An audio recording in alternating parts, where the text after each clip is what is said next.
Bonjour à tous, bienvenue dans l'émission 6 minutes chrono, le rendez-vous quotidien de la rédaction de Lyon Capitale. Aujourd'hui, on va parler de foncier, on va parler de ruralité et d'agriculture, puisque nous recevons Damien Bonnémé, qui est le directeur général de la SAFER Auvergne-Rhône-Alpes. La SAFER, c'est la Société d'aménagement foncier et d'établissement rural. Bonjour Damien Bonnémé.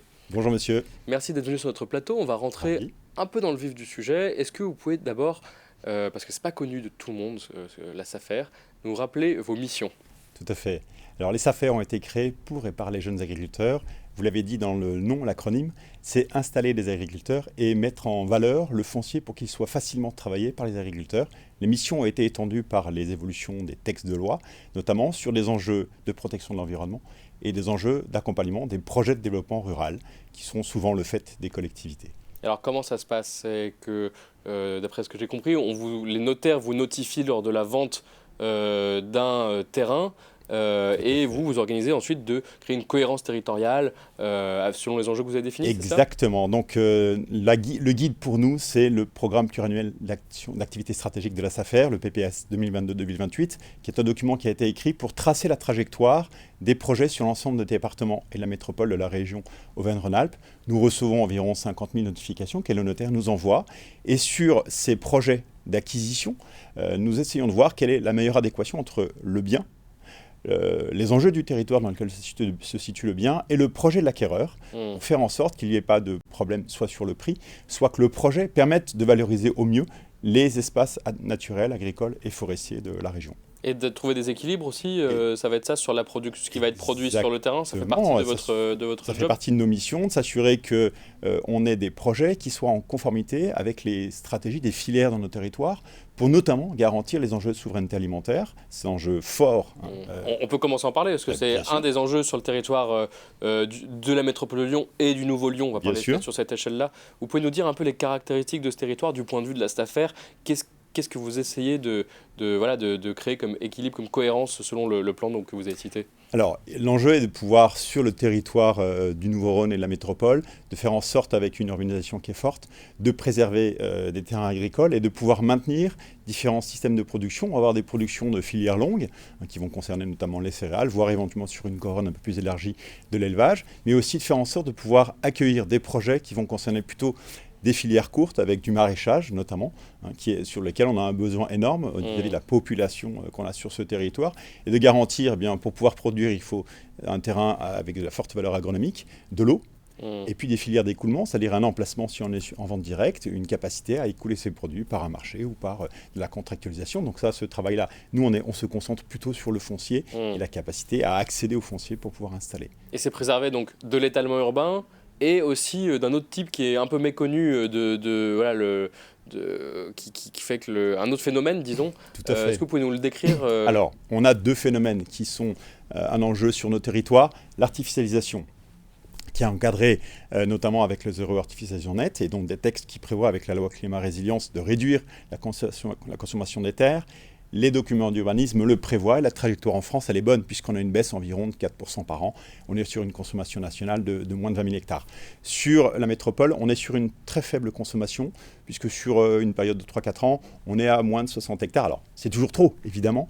Il y a un autre phénomène, vous avez raison, vous l'avez souligné, c'est celui de la consommation masquée des terres agricoles. Les terres ne sont pas artificialisées, elles restent a priori sur les documents d'urbanisme à vocation agricole ou naturelle.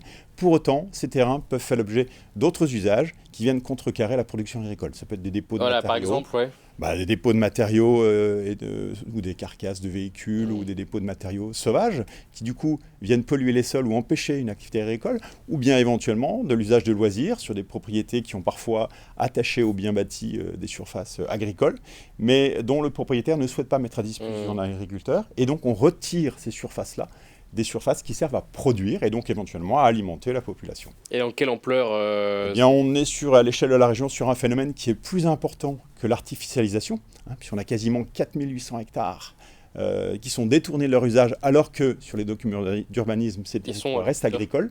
Et on a un peu plus de 3000 hectares artificialisés, donc vous voyez, la proportion est importante. Sur la métropole, le phénomène est inversé en proportion. Il reste important puisque ce sont des petites surfaces, donc c'est du mitage diffus sur le territoire. D'où la difficulté à lutter contre cette perte de surface. Et c'est tout l'enjeu lorsqu'un notaire nous notifie un projet de vente, de s'assurer que les terrains attachés au bien qui va être vendu, si c'est un bien bâti, conservent une vocation agricole. Très bien, on va juste aborder un dernier point.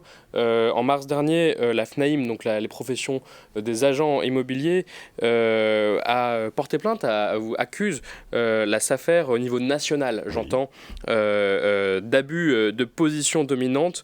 C'était en mars dernier, donc voilà, elle vous accuse d'être faire un travail de marchand de biens et de vous sortir de vos missions premières, notamment en ayant des moyens publics importants, des allocations. Ça fait le cadre d'une deuxième plainte. Est-ce que vous, comment est-ce que vous entendez cette déposition? Alors, un élément extrêmement important. Pour nous, en région Auvergne-Rhône-Alpes, le travail avec les agences immobilières se fait très bien. On est en contact avec les responsables de la FNAIM. On n'a pas de difficulté. Au contraire, c'est plutôt une collaboration qui se fait, puisque la mise en vente et la promotion d'un bien, qui est le travail des agences immobilières, il nous est très précieux, nous, pour pouvoir effectivement être capable de capter le meilleur projet sur le bien en question. Donc c'est une question de droit européen, sur la question de la distorsion de concurrence. Nous sommes aussi en capacité, nous, de mettre en valeur et de vendre des biens. Il faut savoir qu'à l'échelle de la région, nous représentons 2,8% de l'activité sur laquelle les agences immobilières interviennent. Donc vous voyez que c'est très faible la concurrence. Et c'est tout immobilier confondu? Tout immobilier confondu. Le bâti, tout immobilier confondu, sur les espaces agricoles et forestiers. Si on ramène sur l'ensemble de l'immobilier, la proportion est encore beaucoup plus faible, puisque nous, on se concentre sur ce volet-là.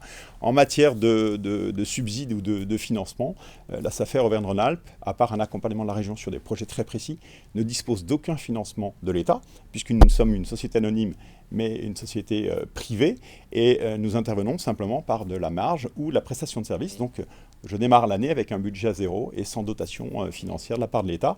Donc je pense qu'il y a une mauvaise information. Avec des actionnaires hybrides, voilà, des actionnaires qui sont publics, privés et publics, aussi, voilà. Et tout à fait, des actionnaires privés et publics. Mais ces actionnaires, même s'ils sont privés, sont des personnes morales. Donc on intervient pour le bien commun et l'intérêt collectif. Il n'y a pas de prise d'intérêt et dans notre capital, les actionnaires sont essentiellement et exclusivement des actionnaires qui sont aussi autour de nous, autour de nos projets PPS, sur un enjeu de bien commun et de maintien d'une vocation d'intérêt général des terres agricoles.